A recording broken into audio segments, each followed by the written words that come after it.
Studying in Wales is really affordable, and it's the main reason I stayed to study here myself.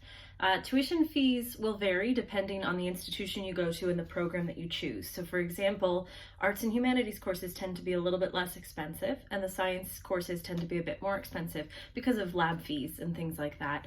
So generally speaking, courses range from about £11,500 to about £21,900 per year.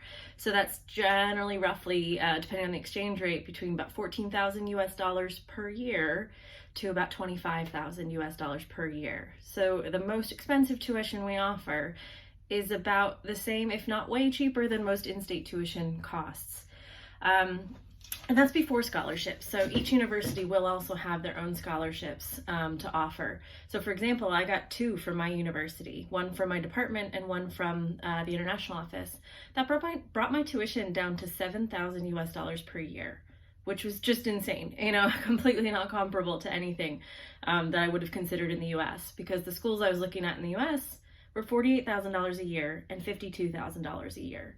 We also have a lot of FAFSA eligible institutions, so you can use US federal loans to pay for the rest of your degree in the UK. And again, that's what I did. So I got my tuition down to $7,000. And then I got a part-time job. I became an RA and lived in halls, and I used US federal loans. So yes, I am in debt at the end of this, but I was in debt about $60,000 at the end of a PhD. I'm okay with that, and I get to live in Narnia, so it's pretty great. Also, the cost of living in Wales is really cost effective.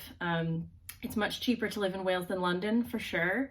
Rent alone is about 33% cheaper in the capital of Wales than in London.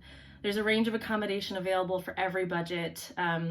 Again, another example, I was living in a 3-bedroom chapel conversion on a hillside in Snowdonia, and I paid for a month what friends outside of London paid for a week in their rent. And I was in London 3 times a month. So it was easy to get there and back. But when I was in London, I could afford to do things like see a show or have a nice meal, and friends living in London didn't have the flexibility to do that. And also, just to take into consideration, Wales campuses are all walking friendly. So cost of living, easy transport, able to walk to campus that can save in travel costs. There's a lot of different aspects that feed into making this a really, really affordable option, and a much more doable one than I think people assume.